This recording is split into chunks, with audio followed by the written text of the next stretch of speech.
तो देखिए 40 दिन पर ये 4 दिन भारी ना पड़ जाएं, यही चिंता जाहिर करते हुए खास चर्चा हम कर रहे हैं। तमाम खास मेहमान मेरे साथ बने हुए हैं, लेकिन उससे पहले मेरठ से आई एक तस्वीर दिखाते हैं। एक और कोरोना महामारी से बचने के लिए डब्ल्यूएचओ सोशल डिस्टेंसिंग को फॉलो करने की अपील कर रहा है। मेरठ में शराब की दुकानों के बाहर सोशल डिस्टेंसिंग की धज्जियां उड़ाई जा रही हैं। तस्वीरें दौराला इलाके की हैं, जहां एक वाइन शॉप पर लोग धूप में खड़े दिखाई दिए। इस दौरान सोशल डिस्टेंसिंग नाम की कोई चीज होती भी है, शायद लोगों को इसका इल्म ना रहा होगा, तभी तो इस तरीके की तस्वीरें सामने आ रही हैं। इस वक्त हम मेरठ के धौराला में खड़े हैं, जहां पर एक अंग्रेजी शराब की दुकान के बाहर आप देख सकते हैं कि किस तरीके से भीड़ लगी हुई है।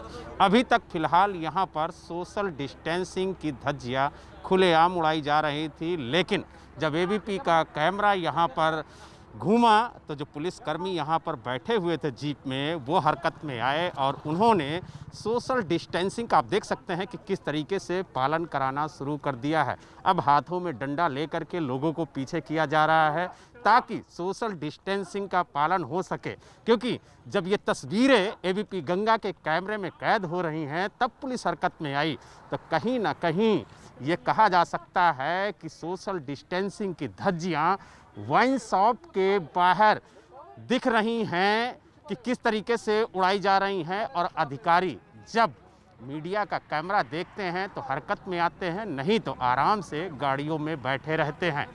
कहीं ना कहीं ये कहा जा सकता है कि सब्जी मंडियों और राशन की दुकानों में तो पहले सोशल डिस्टेंसिंग की धज्जियां उड़ती हुई देखी जा रही थी, लेकिन अब उससे ज़्यादा शराब की दुकानों के बाहर सोशल डिस्टेंसिंग की धज्जियां खुलेआम उड़ती हुई दिखाई दे रही हैं। लेकिन सवाल इस बात का है कि जब इस महामारी से बचने के लिए लॉकडाउन और सोशल डिस्टेंसिंग ही एकमात्र सहारा है, तो ऐसे में ये तस्वीरें क्या बयां कर रही हैं और इन तस्वीरों को देखने के बाद क्या प्रशासन हरकत में आएगा और कोई एहतियातन कदम उठाएगा या नहीं, ये तो देखने वाली बात होगी। मेरठ से वीडियो जर्नलिस्ट दीपक शर्मा के साथ बलराम पांडे, एबीपी गंगा। तो ये शौक कहीं भारी ना पड़ जाए, ये जो तस्वीरें मेरठ से आई हैं ये भयावह रूप ना ले लें, यही बहुत बड़ी चिंता है और बहुत बड़ा सवाल भी है। खास मेहमान लगातार मेरे साथ बने हुए हैं।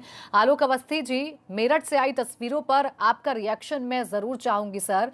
देखिए, राजस्व की चिंता आप कर रहे हैं, अच्छी बात है, आप भूखे पेट को भरने की बात कर रहे हैं, अच्छी बात है, लेकिन ये ठेकों के बाहर जो लाइनें लग रही हैं उस पर क्या कीजिएगा सर? आप क्या कदम उठाएगी सरकार? कब तक रोकेंगे लोगों को आप? देखिए प्राची जी, ये दुर्भाग्यपूर्ण है। पिछले 45 से 50 दिनों से लगातार कहा जा रहा है विभिन्न माध्यम से, आप लोगों ने भी कहा है, सरकार ने भी कहा है, तमाम और स्वयंसेवी संस्थाओं ने भी कहा है कि सोशल डिस्टेंसिंग का पालन करिए, लॉकडाउन का पालन करिए। हम लोग खुद जो है लॉकडाउन का पालन कर रहे हैं, पिछले 40 दिन से घर से बाहर नहीं निकले हैं। और ये लोग समझना चाहिए कि हर चीज पुलिस भी नहीं कर सकती है। आपको मालूम है कि पुलिस इस समय और स्वास्थ्य कर्मी हमारे और हमारे जो है क्या कहते हैं, जो ये सफाई कर्मी है, पिछले 2 महीनों से लगातार 24 घंटे काम कर रहे हैं। आप खाना भी आज पुलिस बांट रही है, आज घरों में दवाई भी पुलिस पहुंचा रही है। आज अगर लॉकडाउन की कोई भी चीज करती है, मैं पुलिस की तारीफ करना चाहता हूँ। पुलिस के जवानों ने बहुत अच्छा काम किया है। एक जो पुलिस की छवि खराब थी, उसको बहुत सुधारा। कौन सवाल खड़े कर रहा है? देखिए, कोरोना वॉरियर्स इस तरीके इस टाइम में कैसे काम कर रहे हैं, इसकी सराहना हम बार बार करते हैं, तस्वीरें भी हम दिखाते हैं, उनकी मेहनत, उनकी हिम्मत का जिक्र हम करते हैं, लेकिन सर ये सब बातें कह के जनता पर चीजें नहीं छोड़ी जा सकती हैं। नहीं, प्राची जी, मैं देखिए, सरकार जितना कर सकती है बराबर कर रही है और आगे भी करेगी, और जनता को भी इसमें सहयोग करना चाहिए कि हमें खुद बचना है। अगर हम नहीं बचेंगे तो हमारा परिवार सुरक्षित नहीं है, हमारा समाज सुरक्षित नहीं है। ये ऐसी बीमारी है जो संपर्क से बढ़ रही है। इसके लिए सरकार तो आपको समझा सकती है, रोक सकती है, बचा सकती है, लेकिन अगर आप खुद नहीं बचना चाहेंगे तो आप अवस्थी जी से बहुत बड़े वाहक बनेंगे। और सीधी सी बात ये, जहाँ तक क्राइम की बात हो रही थी, ये जो अंदर क्राइम बहुत कम है। 26वां स्थान है हमारा देश के अंदर, अपनी जान दे रहे हैं। अगर 37 राज्य हैं प्रदेश, अगर आपको नहीं समझ में आ रहा उनके हम अपराध में राजस्व की वसूली होनी चाहिए। बहुत हुआ है। यूपी के अंदर योगी आदित्यनाथ सरकार आने के बाद से अपराध लोगों को मौत के मुंह में झोंक दीजिएगा। जो पहले पुलिस पीटी जाती थी, पुलिस वालों की हत्याएं होती थी, आज आलोक जी, पुलिस का मनोबल बढ़ा हुआ, अपराधी आज के पैसे कहाँ गए? एक एक करके सर, एक एक जानना करके चाहता हूं देखिए, मैं। बहुत सारे सवाल हैं आपके मन में सरकार को लेकर, एक एक करके पूछिए। अनिल जी, आप क्या कह रहे थे सर? पहले आप अपनी बात पूरी कीजिए। आलोक जी से सवाल था आपका।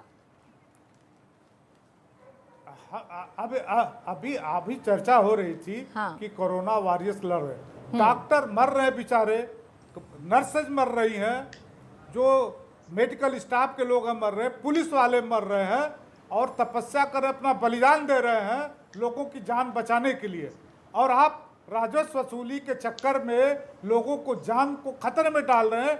मुझे समाज बोलना को, पड़ेगा इस पूरे वक्त देश में ये रोग फैलेगा। बिल्कुल आलोक जी, आप फिर ही से कैसे सवाल संभालेंगे है आप? अनिल जी का। आपके पास जगह ठीक है कहाँ अनिल जी, है? अनिल जी देखिए, सुन लेते हैं अब आलोक जी को। अनिल जी की सरकारें हैं पंजाब में, राजस्थान में, छत्तीसगढ़ में, महाराष्ट्र में, वहां पर शराब क्यों पर कांग्रेस बिकवा रही है?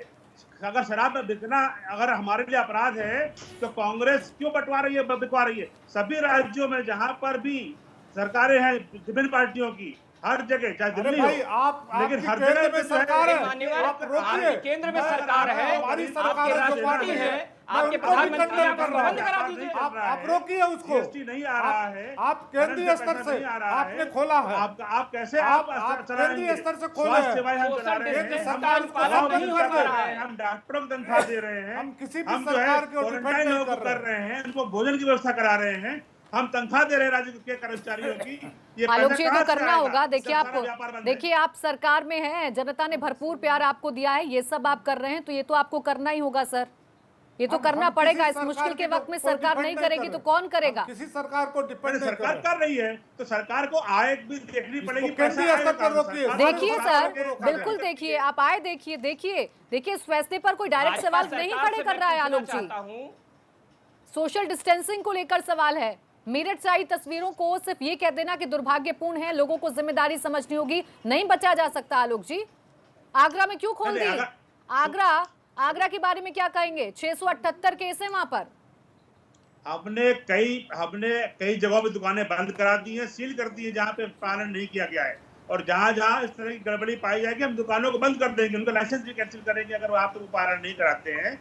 इसलिए हमारे लिए जान पहले है, जान के बाद बाकी चीजें आती हैं। जनता की हमारी जिंदगी एक के साथ आप जिम्मेदार लोग खिलवाड़ सरकार कर रहे है। हैं। अरे वो जनता दुकान की बंद कराइए बात ऐसी से दुकानों करवाएंगे, को, हम रेड चिंता जोन में कर रहे आप हैं। शराब की दुकानों की बिक्री कराएंगे। अवस्थी जी, कोई शर्म आती है ऐसी भाजपा सरकार पर। चलिए ठीक है सर, राजनीति से ऊपर उठकर कोई यहाँ पर नहीं फैसला तो करवा लेना सकता। होगा। खैर, ये वर्षा जी राज- को ले आते हैं चर्चा में, क्योंकि यहाँ मुझे लग रहा है कि गर्मा गर्मी थोड़ी ज्यादा हो रही है, सवाल कुछ ज्यादा हो रहे हैं। वर्षा जी, आप पूरी चर्चा को सुन रही हैं मैम, चिंता सरकार की अपनी तरफ वाजिब है, और जो दूसरे मेहमान मेरे साथ हैं, चाहे वो सुनील जी हो, अनिल जी हो, उनकी चिंता भी अपने तरीके से वाजिब है।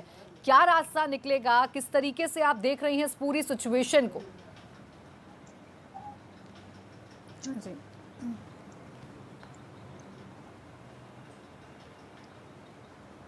वर्षा जी, वर्षा जी आवाज मिल पा रही है आपको?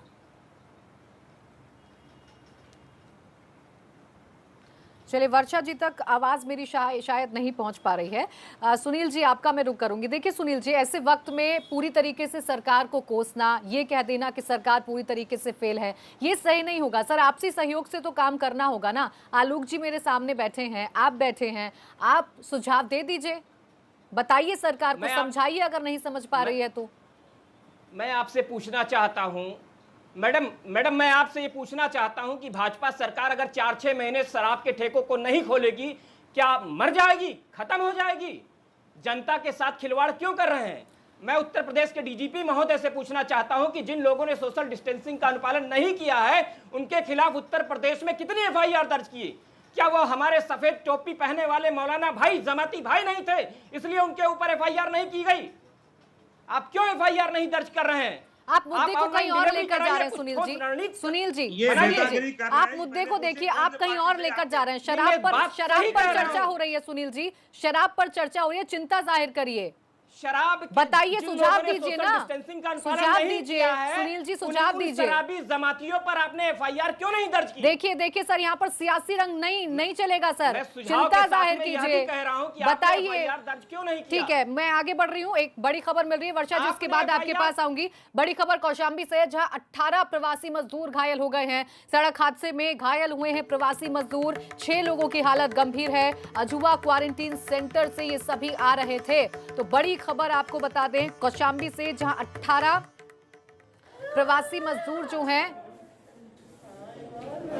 वो घायल हो गए हैं। ये सबसे पहले तस्वीरें हम आपको दिखा रहे हैं। कौशाम्बी से तस्वीरें हैं, जहां 18 प्रवासी मजदूर एक हादसे का शिकार होते हैं और हालत जो है कई लोगों की गंभीर बताई जा रही है। 6 लोगों की हालत गंभीर बताई जा रही है। सड़क हादसा हुआ है जिसमें 18 प्रवासी मजदूर घायल हुए हैं। 6 लोगों की हालत गंभीर है। अजुवा क्वारंटीन सेंटर से ये सभी लोग आ रहे थे जो एक हादसे का शिकार हो गए। तो ऐसे वक्त में कुछ ऐसी तस्वीरें भी सामने आ रही हैं जो भयावह हैं, जो दिल को चोट पहुंचाने वाली हैं, दुख पहुंचाने वाली हैं।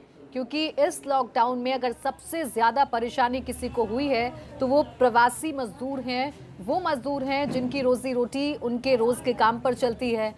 लॉकडाउन में पूरी तरीके से वो सब कुछ खत्म हो गया है। प्रभाव प्रवासी मजदूरों पर पड़ रहा है। अभिसार हमारे संवाददाता जुड़ गए फोन लाइन पर हमारे साथ। अभिसार, क्या अपडेट है आपके पास? सबसे पहले ये बताइए हादसा कैसे हुआ है और जो लोग घायल हुए हैं उनकी स्थिति कैसी है? जी देखिए, ये सभी 18 प्रवासी मजदूर थे और ये लोग महाराष्ट्र के कल्याण से कल शाम को कौशाम्बी और फतेहपुर बॉर्डर पलवार के पास आए तो पुलिस ने इन लोगों को रोक लिया और एक क्वारंटीन सेंटर में वहीं पर रख दिया। हाँ। रात को इन लोगों को भोजन दिया, खाना खाए और सुबह कह दिया कि आप लोग यहाँ से जा सकते हैं। कहाँ जा सकते हैं, किधर जाएंगे, या कहीं क्वारंटीन सेंटर में जाएंगे, ये कोई जानकारी नहीं दिया।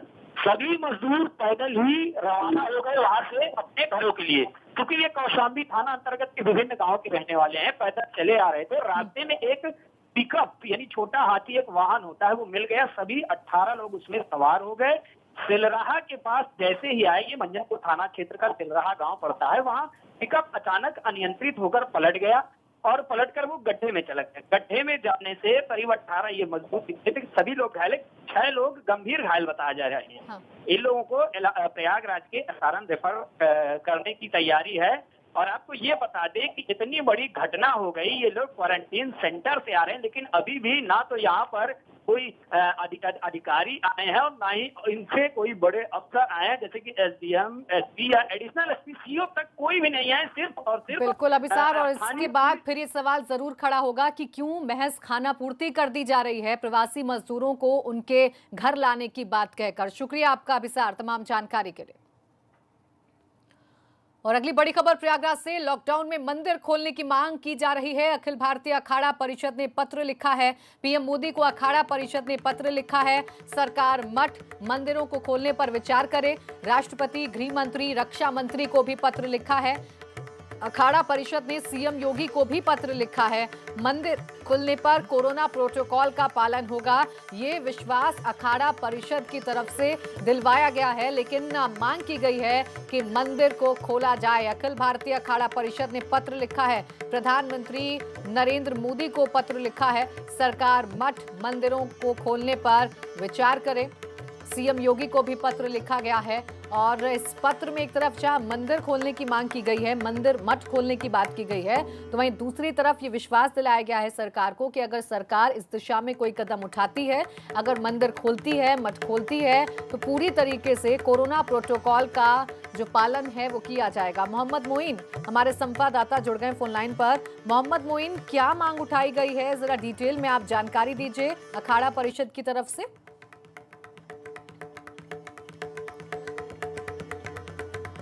मोइन, आवाज मिल रही है आपको?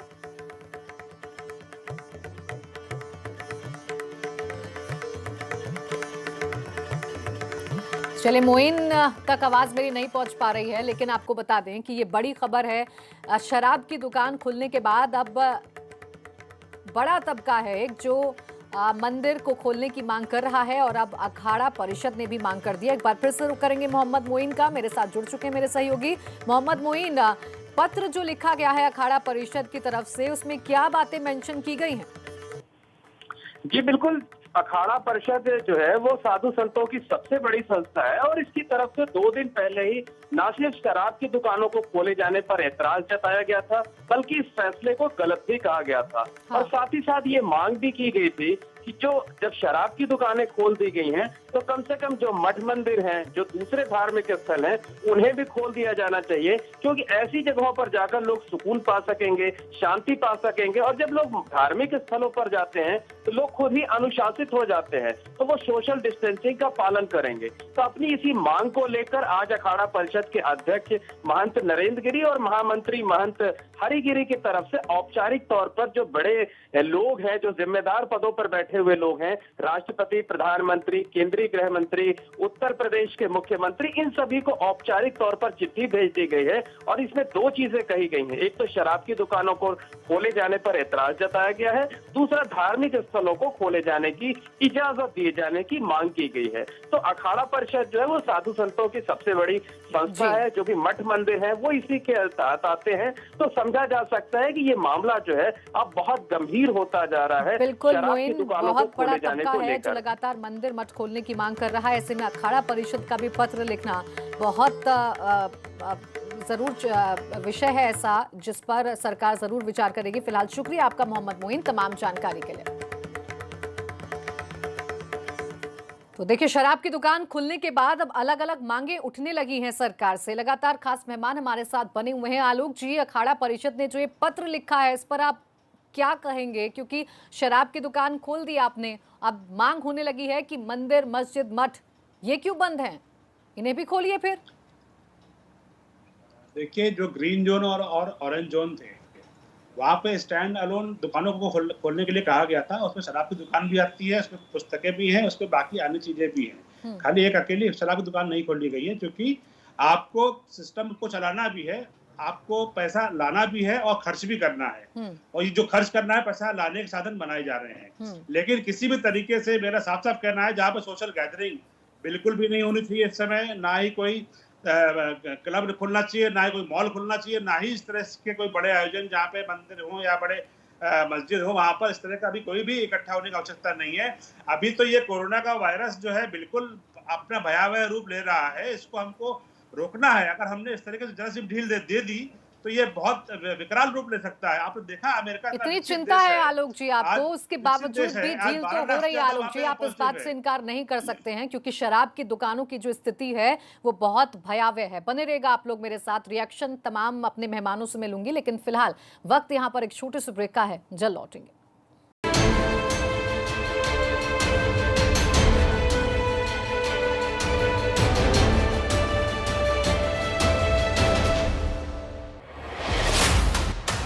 सियासत हो या आपका सरोकार, मौसम का मिजाज हो या कारोबार,